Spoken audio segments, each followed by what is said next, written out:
Исәнмесез, Дөнья студиясе тапшыруын караучы хөрмәтле милләттәшләребез. Без Конгресс мөнбәре дигән сәхифәбезне башлыйбыз. Бүген безнең тапшыруыбызның кунагы Бөтендөнья Татар конгрессы башкарма комитеты рәисенең беренче урынбасары Данис Фәнис улы Шакиров. Данис Фәнисович, яңа гына Буратиядә булып кайттыгыз. Бу эшлекле сәфәр нинди рухта узды, кемнәр булды, нәрсәләр булды? Әйдәгез шул турыда сөйләшик әле. Хәерле көн, хөрмәтле тамашачылар, милләттәшләр. Шуннан да безнең 20 июль көнне Буратиядә зур гына бер вакыйга булды. Президентыбыз Рөстәм Нургалиевич Миңнеханов Красноярскида федераль Сабантуйдан соң туры Буратиягә очты.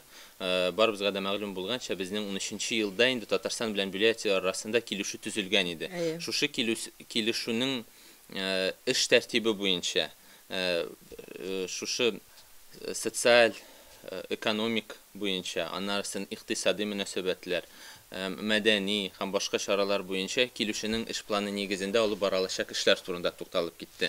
Һәм инде традиция рәвешендә Рөстәм Нургалиевич кайсы гына төбәктә булмасын, кайсы гына чит илдә булмасын, ул һәр даим безнең тупланып яшәгән татарлар булган төбәкләрдәге татар җәмәгатьчелеге белән очрашу узды. Кеше җыелган иде, бик саллы гына, матур гына очрашу булды.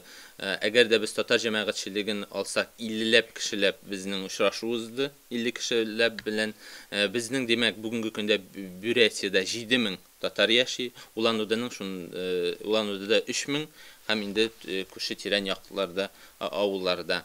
Әйтеп узарга кирәк, бүгенге көндә Буратия татарлары үзләренең эш гамәлләре белән дә, үзләренең шушы Буратия халкы арасында саллы гына үз урыннарын тоталар. Буратия шушы татар милли мәдәни автономия рәисе булып безнең Баталов Саҗида Рөстәмовна тора. Бик булдыклы ханым. Без аңарга аерым рәхмәтләрне белдерәбез. Рөстәм Нургалиевич та аерым рәхмәтләрен белдерде. Беренчедән, хөкүмәт белән менә дигән эшли белә. Аннан татарларның нинди үзенең тоткан урынын белдертә ала. Менә дигән шундый эшлекле генә, матур гына очрашу булып узды.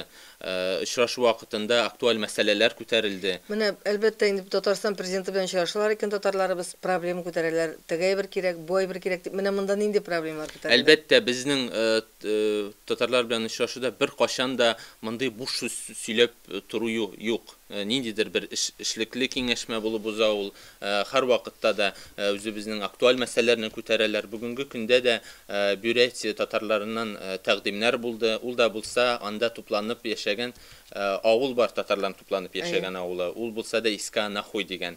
Анда безнең 1000гә якын татарыбыз яши.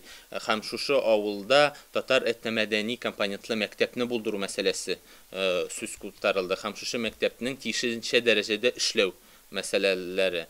Шулай ук шушы авылда этнотуристик база буларак безнең татар йортын булдыру. Без инде барыбыз да беләбез, безнең 10 елда сокландырылык итеп Улан-Удэ шәһәрендә мәчет төзелде. Аның имам хатибы безнең Риуда укучы татар егетебез. Шушы мәчеткә татарларыбыз гаетләрдә генә түгел, башка көннәрдә йөриләр, вәгазьләр сөйләнелә татарча. Һәм очрашу безнең халыклар дуслыгы йортында торды. Менә татарның булганлыгы шуннан да күренә. Безнең әле Саҗида Рөстәмовна ул шушы бөтен Буратия халыклары ассоциациясының рәисе дә булып тора. Һәм халыклар дуслыгы йортында үзебезнең аерыбыз офисыбыз бар, киңәшмәләр залы бар. Татарлар кайсы вакытта кирәк, шул вакытта менә очрашалар, рәхәтләнеп сөйләшәләр, мөмкинлек булдырылган. Шуңа һәм нәрсә әйтеп узарга кирәк, шушы очрашуда безнең Буратия республикасының башлыгы һәм аның администрация вәкилләре үзе бар иде. Вячеслав Владимирович Наговицын, Буратия главасы, татарлар белән очрашуда үзе килеп, үзен теләген белдереп, президентыбыз белән килде. Чынлыкта да бу мәсьәләләрдә шушы ике як килешү нигезендә дә һәм булай да һәр вакыт ярдәм күрсәтәчәгебез турында вәгъдә бирде һәм анда күтәрелгән һәрбер мәсьәлә буенча да президентның үзенең уңай бәясе булды һәм шушы уңай бәя генә булып калмый, гамәлдә дә, чынлыкта да тиешенче үз урынын алачак. Әлбәттә, менә бит инде ул безнең Татарстан президентының анда баруы һәм ул җирлекнең җитәкчесе белән бергә очрашып, шул милләттәшләребез белән бергә аралашу, ул үзе үк анда яшәүче милләттәшләребезнең дәрәҗәсен күтәрә дигән сүз. Аларга яшәргә стимул бирә дигән сүз. Әлбәттә, менә шундай сөйләшеп утырганда шундай фикер туды башыма. Әлбәттә, президент каягына барса да безнең татарларыбыз, Рөстәм Нургалиевич, бездә федераль Сабантуй уздырыйк әле. Менә бездә федераль Сабантуй уздырыйк әле дип сораучылар шактый була. Менә бу очракта андый хәл күзәтелмәдеме? Әлбәттә, монда да шулай ук татар безнең булган халык бит ул. Бәйрәмнең тиешенчә дәрәҗәдә уздыра да белә.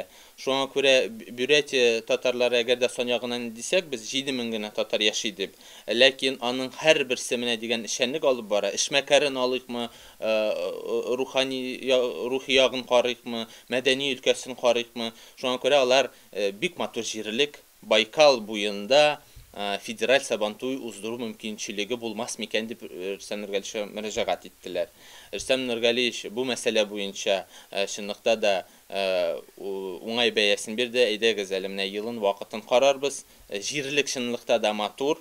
Шуңа күрә шушы җирлектә бәйрәмне уздыру буенча уйлануын әйтте. Бирсен Ходай Белдерде. Шул Байкал буенда да бергәләшеп шушы милли бәйрәмбез федераль Сабантуйны уздырырга язсын. Әле безнең татар җәмәгатьчелегенә түгел, Бюрятиянең хөкүмәте үзе дә тели бу мәсьәләне. Сабантуйны. Шуннан да чөнки милли бәйрәмебез Сабантуй, ул инде бөтен дөнья буйлап колаш җәйде хәзер. Һәм һәрбер төбәкнең дә, һәрбер илнең дә менә шушы федераль дәрәҗәдә, бөтен Россия дәрәҗәсендә үзендә дә Сабантуй уздыруын инде ул үзенә күрә бер лаеклы бер адым дип саныйлар. Әлбәттә. Шулай булсын, Сабантуйның дәрәҗәсе күтәрелсен, милләттәшләребезне туплауда аның роле зур.